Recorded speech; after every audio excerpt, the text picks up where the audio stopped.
এরপরে নতুন বাংলাদেশ দেখেছে, এরপরে সবুজ বাংলাদেশ দেখেছে, এরপরে ডিজিটাল বাংলাদেশ দেখেছে।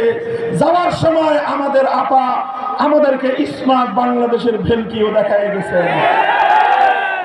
অনেক রং বেরঙের বাংলাদেশ এদেশের মানুষ দেখেছে। এদেশের মানুষ এবার ইসলামের বাংলাদেশ দেখতে চায়।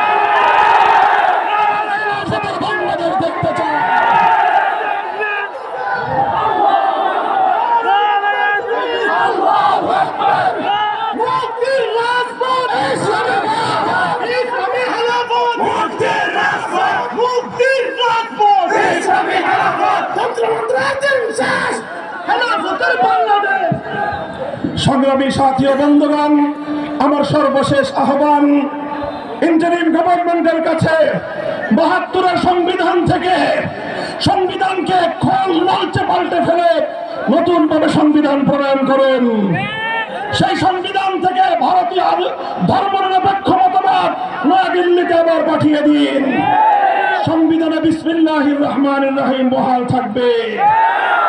আল্লাহর উপর অবিচল আস্থা এবং বিশ্বাস পুনর্বহাল করতে হবে। রাষ্ট্রধর্ম ইসলাম বহাল থাকবে।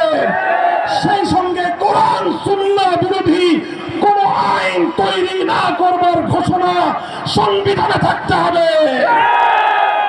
ইনশাআল্লাহ আমরা আগামীর বাংলাদেশকে ঐক্যবদ্ধ ইসলামী শক্তি